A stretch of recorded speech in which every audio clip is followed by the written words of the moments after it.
Welcome everyone to this month's virtual chat on our Conscious Movie of the Month, The Great Hack. A consciousness-raising documentary, a pure one, which this is. One of the hallmarks, I think, is that it's attempting to raise consciousness around an issue.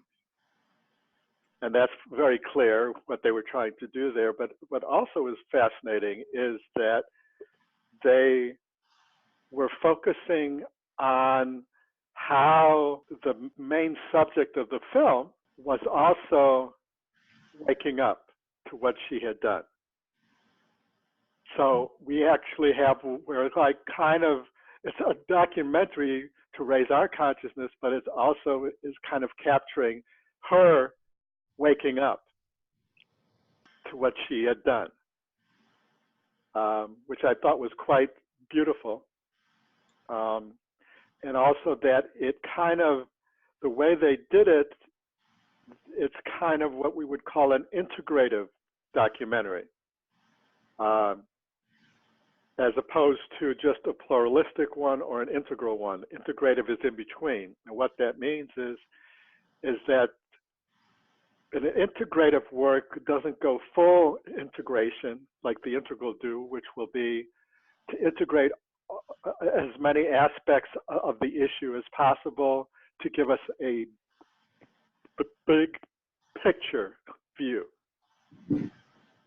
But what this one did is it did try to integrate the main domains of experience, which we call the four quadrants, which essentially is the subjective reality of our subject, our person who we're focusing on, or the people we're focusing on in our documentary, their own inner kind of exploration and journey, their relationships and the relationships involved in the situation we're trying to capture.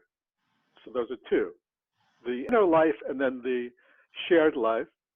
Then there is kind of the objective domain, you know, like what actually happened in the material world, like what's the actual thing that happened, and kind of looking at that. And then also the environment and the systems that are involved in the issue, not just the situation itself, but the system that it's happening inside. And I thought they did a pretty good job of all that.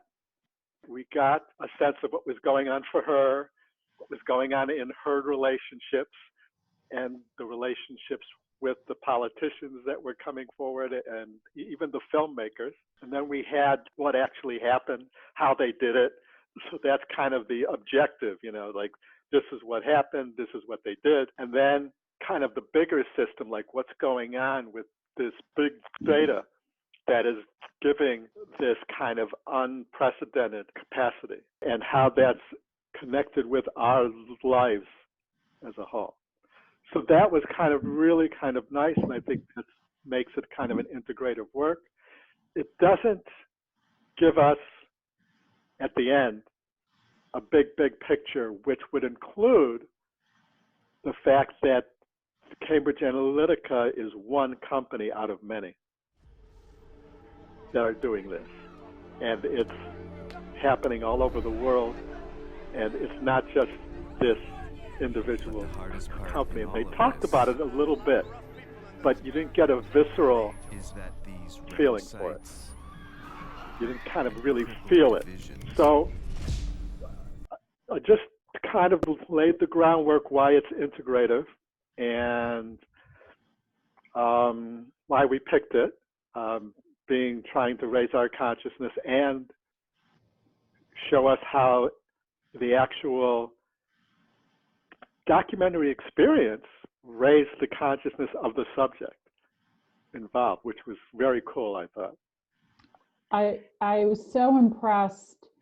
I'm always impressed by the timing of filmmakers, where they get in right at the right time before, you know, where all this is coming to light, right? Just brilliant timings. Especially here in the States. Yeah. Yes. because we were talking earlier before we started about that in England, all of this information was all over the tabloids and news for months. Yeah. Huge. Yeah. But in the States, we didn't really have that. And in, I'm sure, other countries as well. So for the countries outside of England, this was a perfectly timed kind of moment for us to kind of see it. Mm-hmm. So it was an interesting kind of play with the zeitgeist, you know. Also, as you kind of mentioned too, there's always the fact that people will tend to focus on just Cambridge Analytica. So in America, it's like, oh my goodness, Cambridge Analytica is this terrible scandal, when really the scandal's not about Cambridge Analytica or even just about Facebook. It's about the fact that all of our systems are now essentially a totalitarian surveillance system that's for sale to the highest bidder. Yeah. And even when American media covers it, they tend to they're almost obfuscating that point by focusing all the attention on Cambridge Analytica and not looking at that big picture. Some point out, you go to New York Times, there's like 27 trackers on the New York Times website that track you as they're writing articles about how terrible all this tracking is from Cambridge Analytica. Yeah. Yeah, well, that I think they tried to do that in the film, but they didn't quite get there. You know, they didn't quite have that at the end for us to kind of like go, whoa. You know, what you really wanted was to feel like, oh my God, this is just the tip of the iceberg. Yeah, agreed. I was disappointed. I see what you mean about the subject becoming enlightened and stuff. But me, a techie, I wanted to know the SQL statements they were using. I want the nitty gritty, because I messed about on Facebook. I told you, I got myself certified, whatever it is, to do political ads on Facebook. I'm allowed to do them, right? And you can really drill down, and it gives you results straight away. It says this will reach 5,000 people, or this will reach 1 million people. It doesn't have to tell you who they are, but it gives you instant feedback. You can fiddle with all these parameters. So I was kind of looking for that. And that's I think, the cat that's out of the bag, you know, that this big data is enormous. And I think that Cambridge Analytica, like you said, is just one of many ecosystems almost existing out there, analyzing our data. Yeah, I mean, there's this whole, there's numerous companies that do this, especially in the financial consumer kind of advertising space. Yeah. And so, you know, I mean, advertisers and PR firms are now kind of geared up or gearing up to be Cambridge Analytica, basically, for everything. So we are now in a whole different strata of media reality. I mean, this is now, and we're about to even head into a wilder territory because of the technology coming out that is going to make it virtually impossible to tell if a video is real. Yeah. I mean, pretty soon we'll be able to create a video of Barack Obama doing something he's never done, or anybody saying and doing things that they've never said and done, and without any way. Huh? That's already here. It's already here. It's already here, but it's going to be actually available to anybody very soon. Yeah, that's the great thing about it. It's available to anybody. That's also the worst thing about it. It's available to anybody, you know. Yeah. And I think this film, though, is really kind of important for us to kind of grapple with what do we do about it, especially as medium makers. I mean, we now exist in this reality. And if we want to raise consciousness out there, we have to also recognize that there are forces out there trying to control consciousness in a very extreme way. Yeah. And so it's we are at war in a way. If we want to raise people's consciousness and help them evolve, we have to recognize that there are huge forces out there trying to do the opposite. Yeah. They're actually trying to de-evolve people in many ways, because if we get too evolved, we will be a lot harder to control. It's much easier to control populations that are operating at the mythic stage of development, because they could easily be turned against each other. Right. Because that whole notion of us and them, and that's kind of like one of the basic kind of tools that they use, is instilling fear, projecting the enemy. That's part of the whole in propaganda medium making.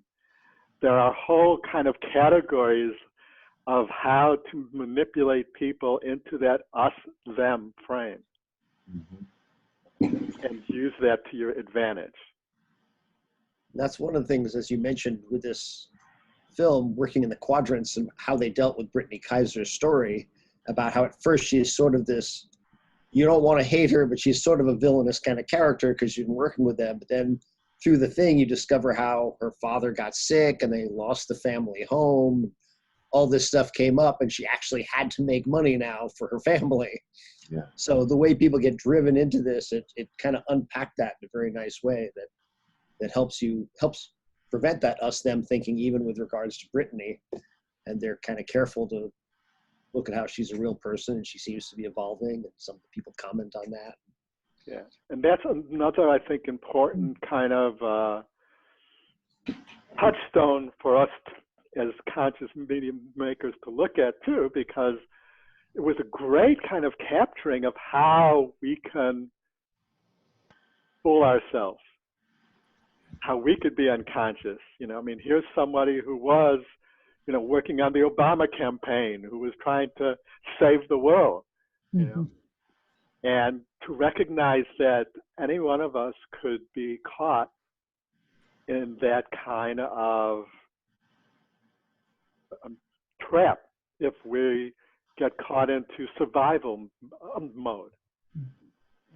You know, then our consciousness is going to shift down, and we're going to kind of block our higher capacities because we're caught in that thing. So I think it's a good kind of warning for us as conscious media makers to also try to constantly stay awake, no matter what's happening for us, you know.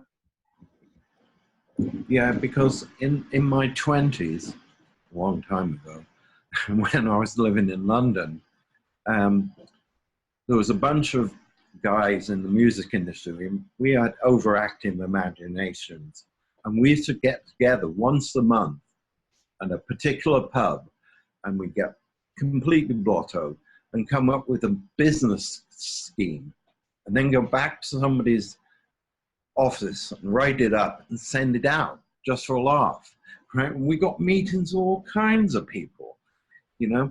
So I think this technology, or this data or manipulation, like you say, is available. We would have gone wild with it, you know. And I think there are things happening we know nothing about, because it's like Conscious Creators Network is an ecosystem. Facebook is an ecosystem, and there's all kinds of other ones out there doing things we don't know anything about. And I think it's really, it's going to be difficult to combat because, you know, the bottom will inevitably do, well, it's happening now with Trump, you know, and his silliness. Yeah, and I'm so glad you brought up the Creators Network, because Mighty Networks, which is the platform that we created it on, one of the big selling points was that, you know, the data isn't for sale. It's owned by this collective, and it's not sold anywhere else. It's not used for, you know, so it was very appealing. Somebody said, why aren't you doing a Facebook group? I'm like, you're missing the point. This is a safe place. But yeah, and I think that's what's going to happen, you know, besides Mighty Networks, is people, you know, we're going to want to continue to gather online and share information. And this is the beauty of the internet and connectivity and community. But yeah, there is that, there are always those drawbacks, right? Yes, we are in an us versus them ecosystem to a certain extent. Yeah.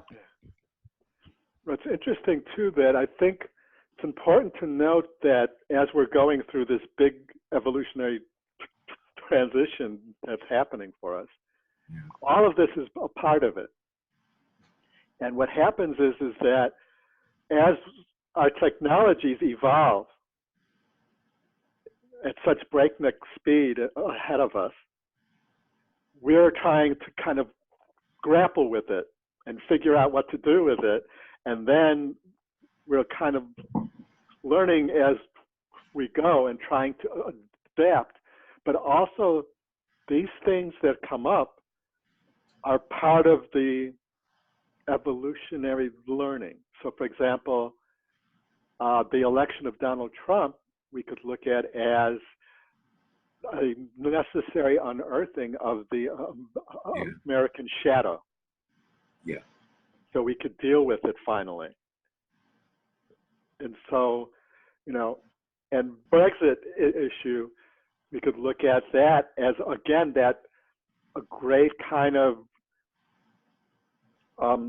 learning cauldron for the collective in terms of the primal us, them that's still catching us. So in Europe, while many of the countries have advanced social democracies and all that, or they're kind of in the throes also between conservative and progressive, they also are now caught in that same kind of dealing with their shadow. But it's in a different form. Here it's with Trump, there it's with Brexit, but it's kind of a very similar shadow that's connected to our tendency to create that us-them divide. Because that, in a way, that's what we have to transcend as a species in order to get to the next stage. Because the next stage requires collective choices. The global, most crises now are global in scale, which means we can't handle them individually anymore. These are crises that have to be challenged as a global community, or else it's not going to work. And so it's a kind of a beautiful thing when you look at that, that what's coming up is all the us-them patterns that prevent us from doing that. I mean, it sucks and it's painful and stressful and freaky and all that and very dangerous, but it's also what's required. Yeah, it's a learning process. Yeah, for us as a species.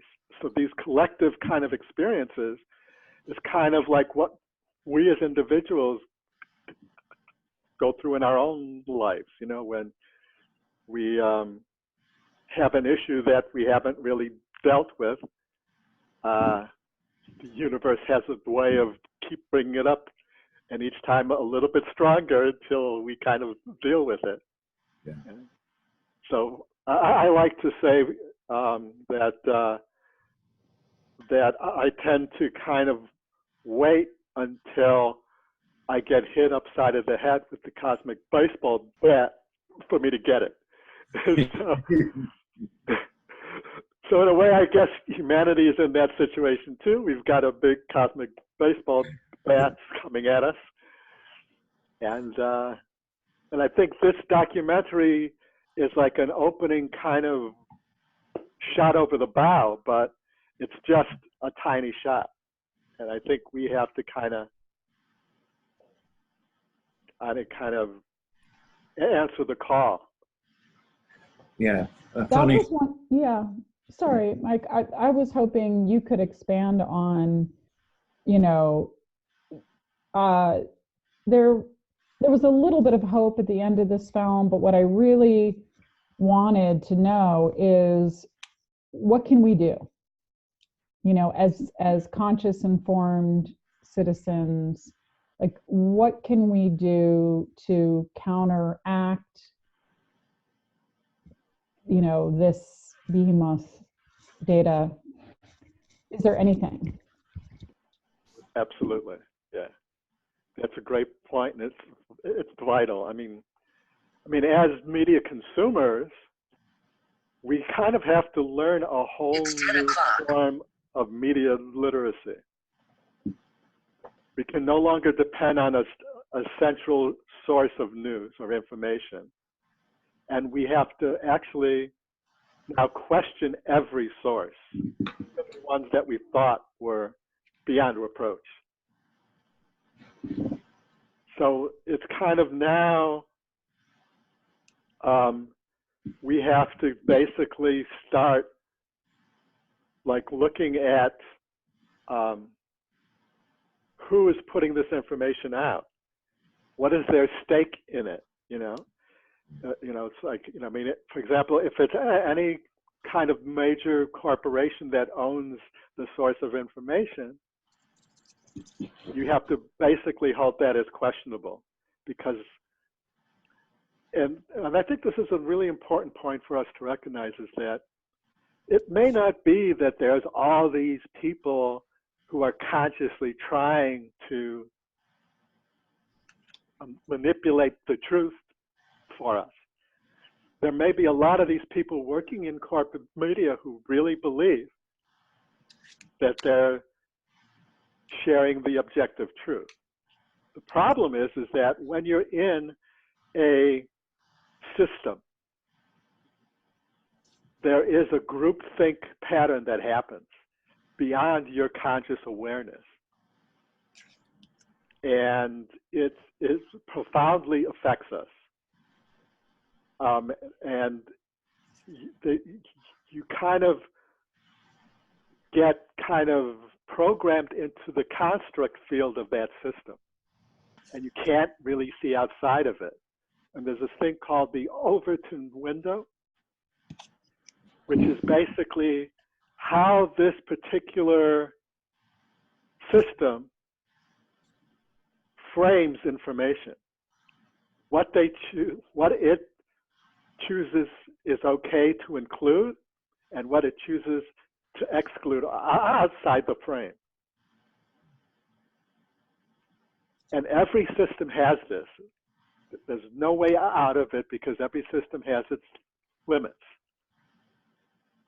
So we have to recognize that. So any information coming from even New York Times, Washington Post, or at the Atlantic, or whatever it is or the Wall Street Journal, or whatever you think is kind of, we have to question it all, because it's not just people lying to us. It's people caught in these construct fields that they're actually unable to see outside of those windows. Well, there's that point Noam Chomsky made, that if you didn't think as you think, you wouldn't have the job you have. So all these journalists who are making good money, they have to think the way they think or they couldn't have that job. So you get this sort of circle. I think an important point Trina made, that you've created a safe place that creative people can be without their lives being exposed in a way. I still have my Facebook account, but I didn't really, the penny didn't really drop until you mentioned it then, that this is a safe place. You know, nobody's kind of looking at your data. Because I was going to tell you a funny story. Facebook, I'm a musician. I'm always looking for weird amplifiers and guitars and things. And I can be looking for something, and I've got an Alexa and I've got a Google Home. I've got everything wired in my whole house. And it's amazing how I'm looking for something, and next day it appears on Marketplace being sold by a guy down the road in a farm in the middle of nowhere. And I've even gone down there to buy an amplifier off the guy, and I said, "Why did you sell this?" And he said, my wife nagged me to get rid of some of my junk. And I was thinking, did Facebook analyze that? How did they, you know, I'm pretty sure they didn't figure it out. I'm pretty sure it's a coincidence, but it really is that frightening, you know, that they can target you in that specific. And that was a win for you, right? Yes. Yeah. I mean, that's one of the benefits of it. Right. I'm always looking for things, and it's like bang, bang, bang. And you're like, okay, it's like so many things that there's that complexity, right? It's not black and white. There's that gray. Yeah. Exactly. But I think, you know, speaking of a safe place, part of the reason, you know, so many of my colleagues in the entertainment industry or in media, they can't talk about spirituality. You know, it's like they can talk about politics, but they can't talk about, you know, spirituality unless it's, you know, we're taking the day off for the high holidays or something, you know. Yeah, religious. Yeah, we can talk the religious. religious. Yeah, so that's also where here you can be into this stuff, right, without judgment. Yeah. So I think that's important. But I had this epiphany, Mark, as you were talking, because as I sent you an email about what sort of, if we can define as a community what conscious media is for us, that's what we're working towards, and we're going to ask people to submit their own videos expressing what they feel conscious media is. But there's this very key element of ending the visual story with some hope, with some empowerment. And when I was overseeing content at Gaia, the comment we always made was, you know, no, we don't want any content that you're going to want to slit your wrist after you watch it. You know, like none of this doom and gloom, and I might as well just keel over, you know, we're all going to hell in a handbasket kind of a feeling. And so I thought, wouldn't it be great if on every movie of the month conversation, we as a community came up with, you know, especially a film like this, we were talking about what can we do as conscious citizens, as people who are, you know, committed to raising consciousness. And you started out with the first thing in, you know, our news sources, and wouldn't it be great if we had 3 or 5, you know, hey, you know, here's what the community came up as ways that we can use this information to better our lives and to better the conscious collective and our communities. You know, what do you think? And we could post that, and people could see, you know, how we came up with that list on the replay. Cool. I think that'd be great. Actually, It's wonderful. Yeah. Because doesn't that, you watch a film like that and it's so inspiring and you're like, now what do I do? You got me all worked up, right? Yeah. And Well, there's like three, in a way, there's three main areas I think we could do. We could help. At least three. I mean, probably more. I think if 3 to 5, because most of us can't handle more than too much, you know, we got to be able to focus. But I think the first one, like I said, would be like how we consume media. And Trina, I know you're really big into looking at media just like food and exercise, like what do we put into us? And I think we should go beyond that in terms of not just, you know, not just that, but also holding this idea that to question the source of the information we're getting as well. You know, and like, so we're... Is it biodynamic? Right. There you go. And then I think what you brought up too is like the second point. We need to start to construct the different reality that we want and give people the choice. I forgot who said it. I don't know if it was Buckminster Fuller. I think it was him who said something like, you can't change a system from the inside. You have to create the new system and make it so viable and workable that everyone just goes to it because it works much better. Yeah. So, you know, so it's like if you go against the system, it will fight you, because when systems die, which right now the nation-state system is dying. That's why we're all freaking out. And when systems deconstruct, there's a natural synergy inside the system to keep itself stable. There is this automatic kind of trying to kind of save it. Yeah. So a great example is the Democratic Party right now. They've been doing this for the last, you know, so many years. They keep operating out of the past construct, and they're not kind of recognizing that everything has changed and kind of going, okay, we should kind of tap into the zeitgeist instead of trying to squash those that are rising up for the ones that we believe should be part of the system from our construct field.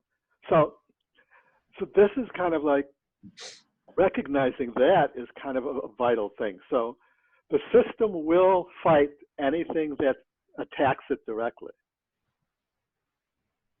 That's the nature of systems, especially when they're in the throes of deconstruction. The system itself is kind of panicking. So any kind of threat to it is kind of handled. And so that's the other thing is like what you guys are doing here, Trina, with Conscious Good. You're trying to create a safe space that isn't, you know, surveillance oriented, you know, which is important. There's also a lot of hope. There's a lot of technologists out there that are working on the next systems that are coming potentially online from the new consciousness.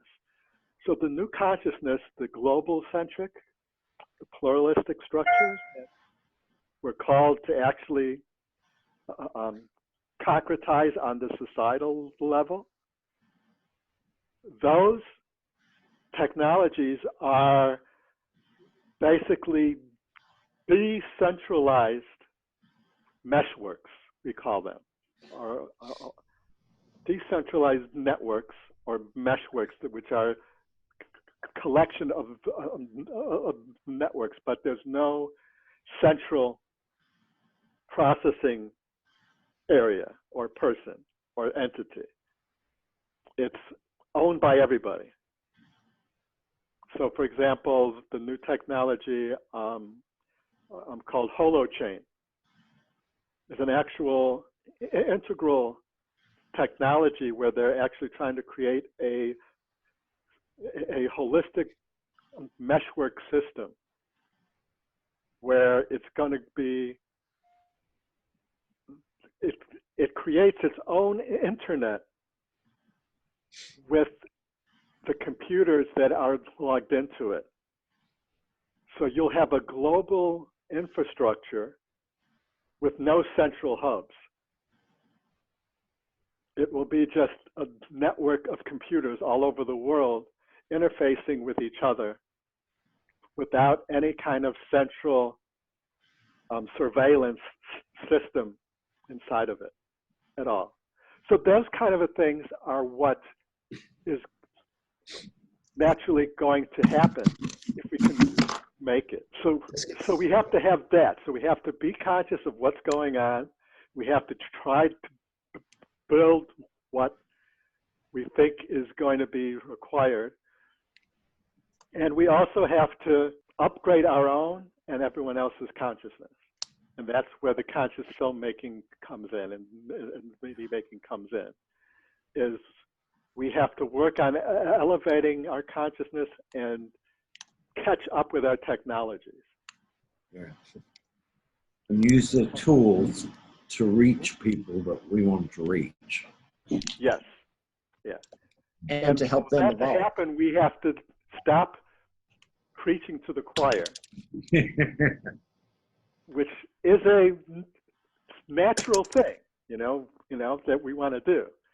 And there's a good place for it. But the major sticking point in this transition is that there's so many people still at the mythic traditional structure of consciousness that cannot perceive the challenges we face.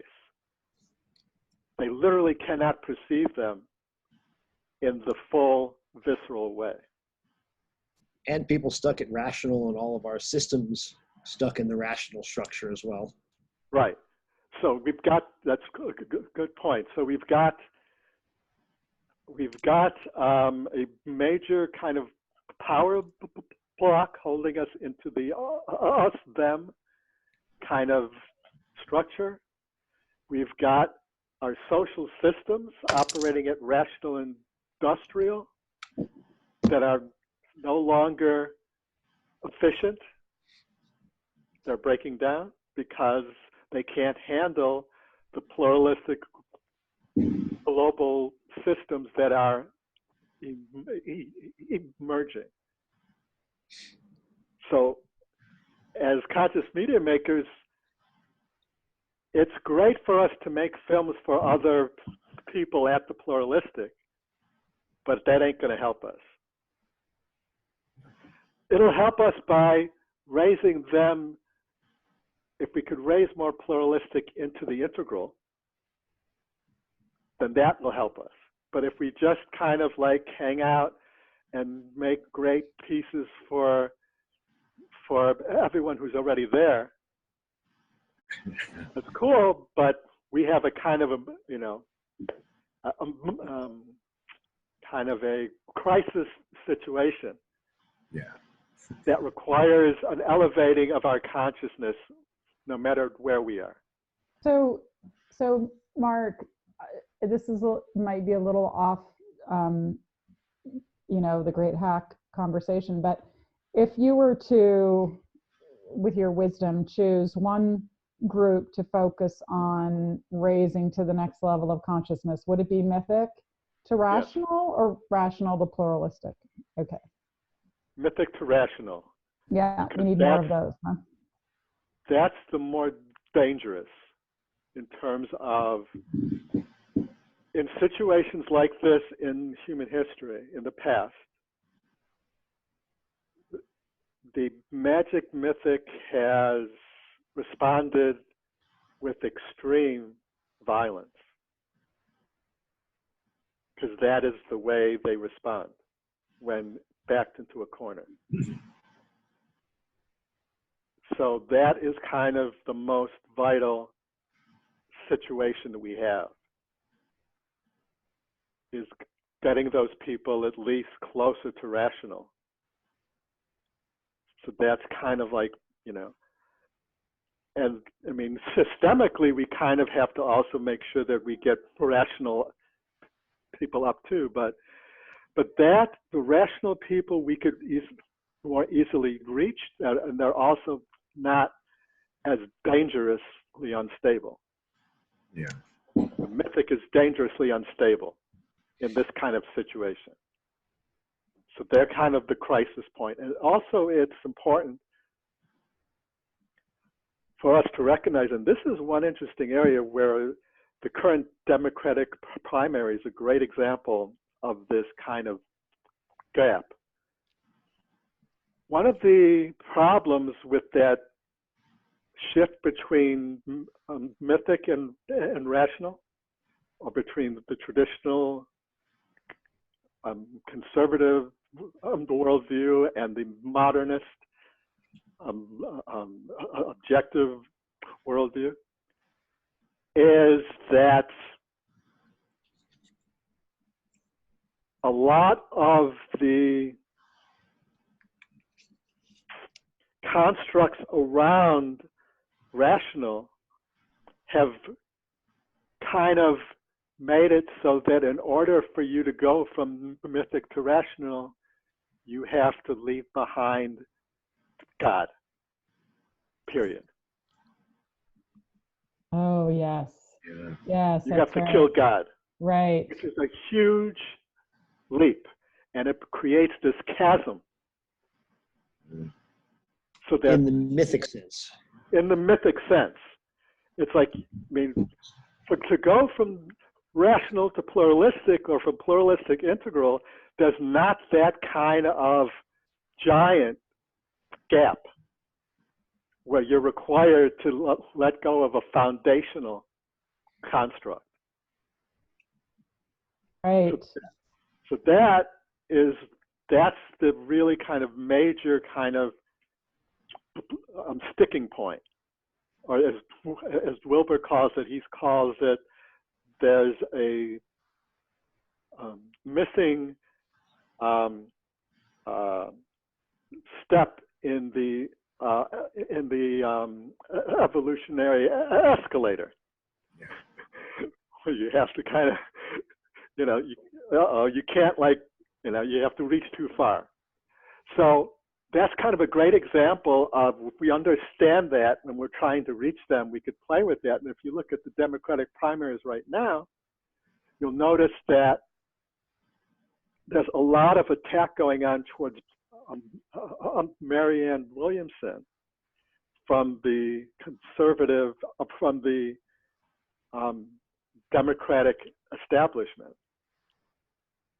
And the corporate media around this form of spirituality without religion.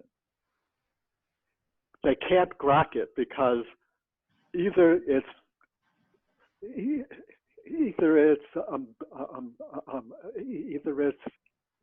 religion in the mythic sense. You believe in God and the Old Testament or the New Testament, you know, and Jesus and all of the classic kind of traditional structures, or you believe in rational logic. They don't have any place to put pluralistic or integral spirituality. It's outside of their Overton window. They don't grok it, and they'll interpret it. Right. They interpret what she says from the mythic religious perspective.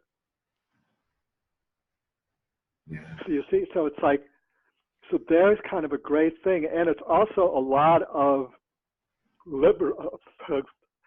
progressives thinking she's dangerous because she's spiritual. Because there's a lot of progressives who attach non-religious or atheism or agnosticism to being a rational person. So you see, there's great examples of the gap in action. So it's even the gap between pluralistic spirituality and mythic religion. There's this kind of, the rational is kind of like this major kind of sinkhole that one has to kind of go through. Yeah. You know, and so how do we fix that? How do we, you know, it's like a great challenge that we have. It's a really scary challenge that we have, I think, because Yes. we're in a, like you said, we're in a war against the influences that are not coming from our same perspective, you know, the negative. Yeah, and here's a great history lesson for us in the making.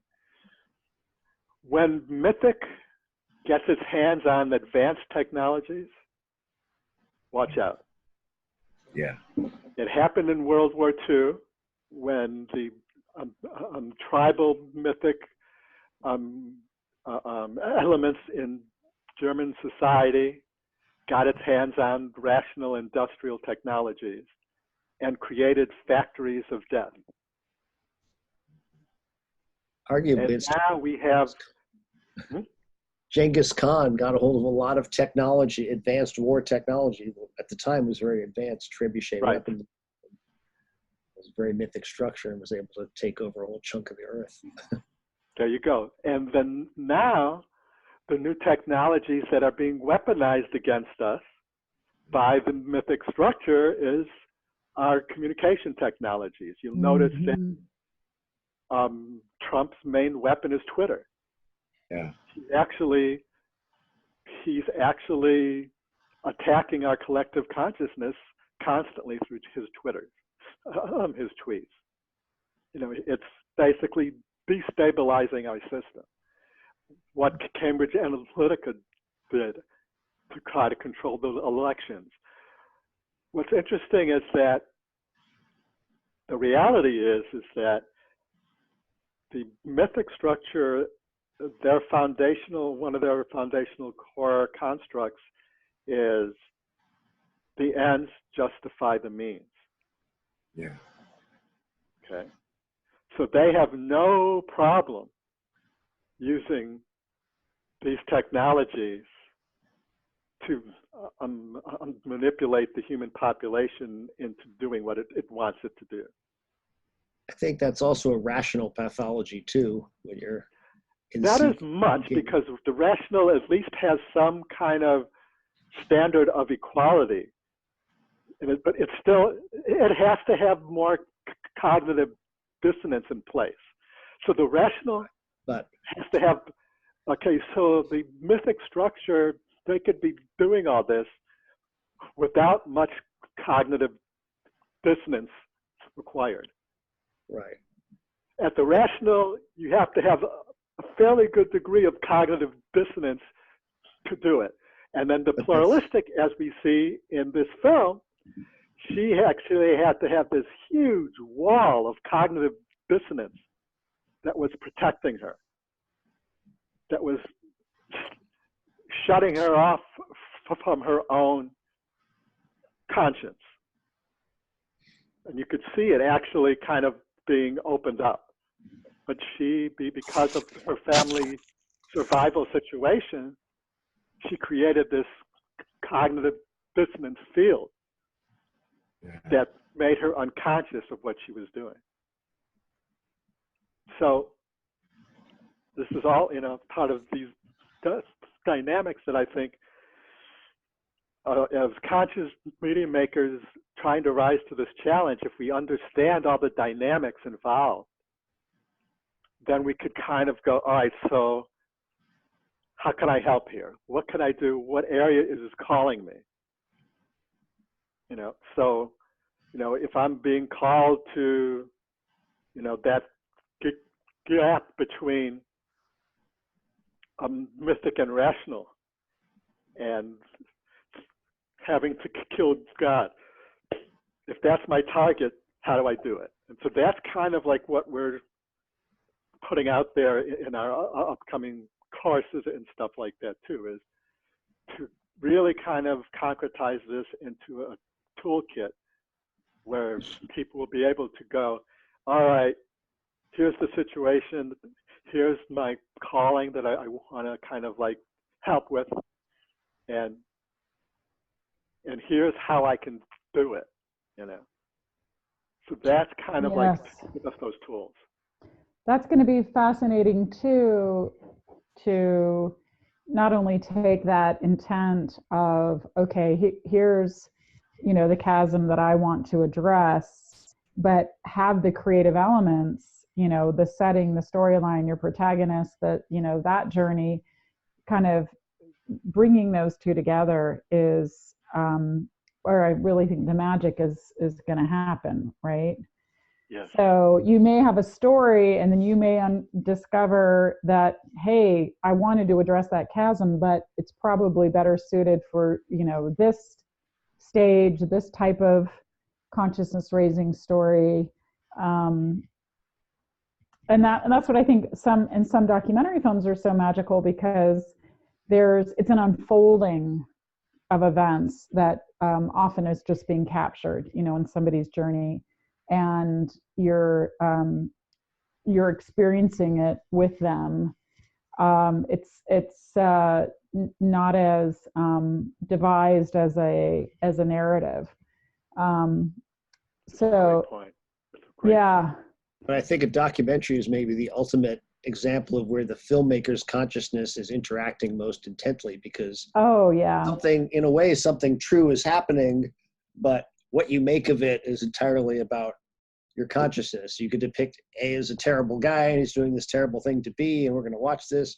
Or it can be like A is going through his own drama, and here's where he came from, and here's where B came from. So very much, actually, I was thinking about that, Mark, about just talking about that Lo and Behold, and other Herzog documentaries or things that are integral, and what it means to make an integral documentary as opposed to an integral narrative fiction film. And it's kind of different, but it's the same set of rules, as far as trying to understand all sides of this discussion and trying to integrate them into a meaningful whole. Yes, absolutely. The big picture. And a great point here, I think, for us to recognize is documentaries has stories too. It has a narrative, but it's a narrative that the filmmaker is trying to discover. Because there's this great kind of understanding of philosophy, this recognition that of the narrative quality of human experience. Because we are limited forms, and we are born, we live, and then we die. That is it creates in us a kind of narrative quality of our experience, because it shapes everything. So everything in our experience has a beginning, a middle, and an end. Born, life, death, right? So we shape everything automatically into stories because it is the foundation of our existence in this world of form.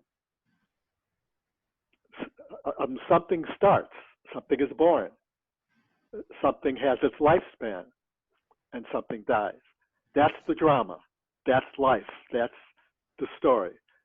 And so in a fictional film, we tap into the human imagination for that.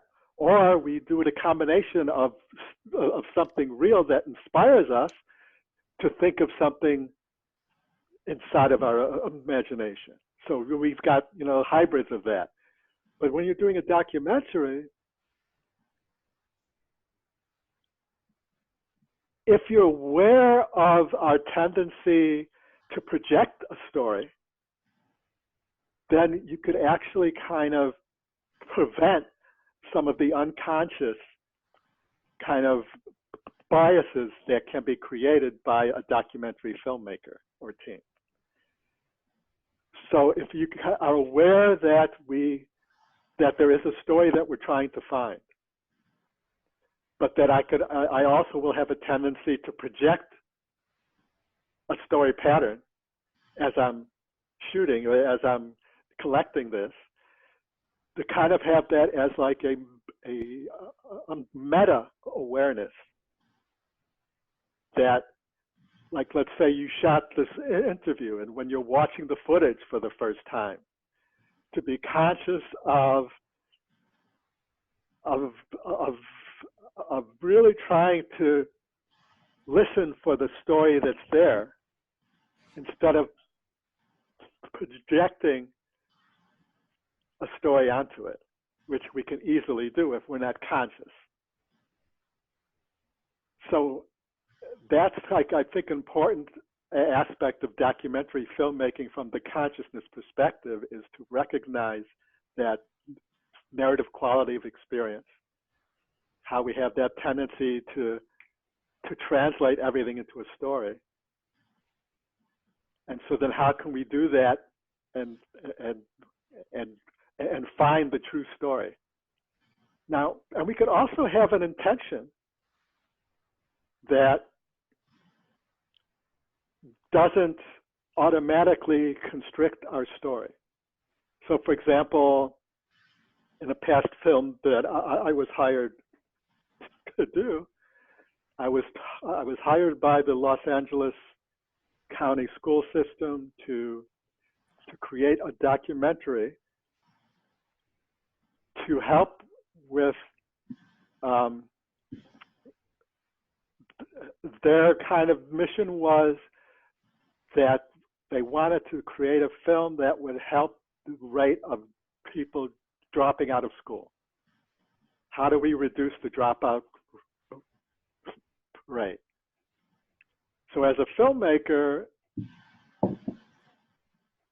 it would have been very easy for me to take on their story of the school district had an idea that it was either the students were lazy or they weren't smart enough, or they, they were kind of projecting it all on the students.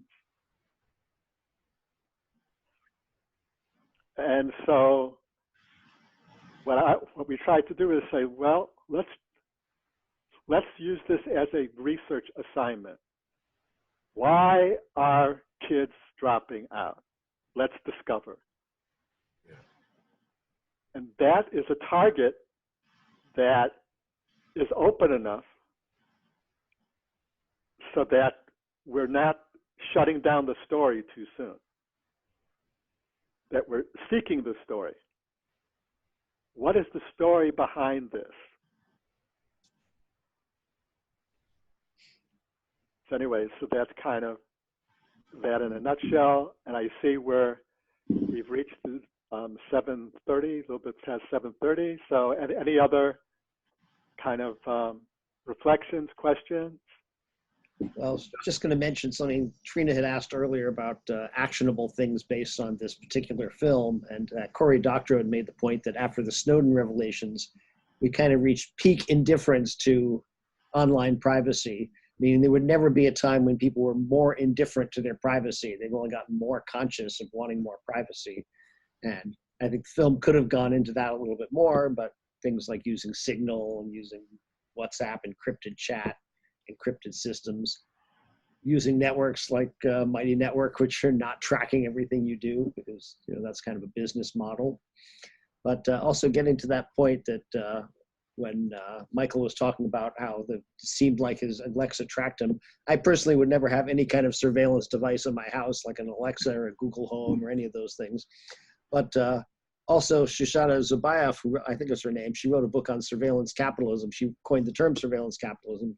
And she was talking about how, in a way, these new technologies are robbing us of our free will without our really understanding it and knowing it, because we're being manipulated in ever increasingly subtle ways where they can get instant A/B feedback. And so I think it's something to be said for going on to encrypted networks and using Facebook.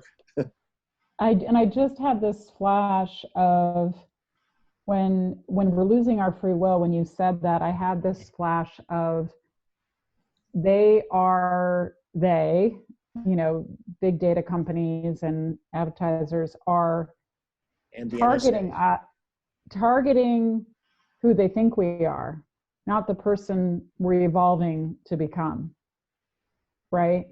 So that's just something that I realized. It's like, wow, if you had that help, right? Well, the fear here is, as Mark said, is their goal is to actually prevent us from evolving into what we could become, because we're easier to control and manipulate if we are devolved. Exactly. That's the danger. Most of the systems in power, like whether it's advertisers or corporations or governments and military-industrial complex, they all want to control us. Nobody wants us to be more free, which in a way, as Mark likes to point out, it's a short-term way of thinking, because the only way forward is for us to become more, to advance past this, because the system can't hold as it is. Yes. Absolutely. Wonderful. Well, I'm so glad you chose this, or we chose your suggestion, Mark. This film, so incredibly important. I loved that I was at a dinner party Saturday night and somebody mentioned this film, and I said, well, you got to join our conversation. So I don't see them here, so I don't think they had a chance. But and I'm of course really excited about our next conversation. I wanted to jump in and talk about the relevance to the next program we're going to be discussing, but I held back. I had the same thing too. Have we announced our next project? No, not yet. You can now if you want, Mark. Give everyone here a heads up who joins us. That's cool. We could say it. Would you like to say it? Oh, okay. Well, I'm really excited. So Game of Thrones. We're going to be discussing Game of Thrones on our next movie of the month. No, it's not a movie, a series. And I'm so excited because I watched the first season just after it came out, and I couldn't handle the violence and, the misogyny and this darkness. And I put it aside, and ever since was, saying, that's not for me, I can't watch that, and using it as an example of lower conscious media. And until Mark said, now wait a second, Trina, that may be something you want to, let's talk about it. And he really opened my mind to rewatching it and watching it in its entirety. And I still wish there wasn't as much violence and bloody gore and misogyny, but some just incredible expanding storytelling and consciousness raising elements in this series. So we're going to get at it. We're going to get at it next month. Absolutely. So it's going to be a lot of fun. So thank you all for joining us. Thank you so much, Mark. And thank you, Michael. And of course, thank you, Jonathan, and everyone else who's watching. Really appreciate your support and participation. And, feel free to send recommendations and suggestions of programs that you think should be discussed on this Movie of the Month program. So would love to increase engagement. And I appreciate those suggestions of what we can do in seeing a film like The Great Hack. Like, what can we do starting today, tomorrow, to feel empowered by the film and empowered to make a difference in this world. So thank you so much. Awesome. Have a great night, everyone. Have a good evening. Yeah. Yeah. Thanks Thank again. you, everybody. Yeah.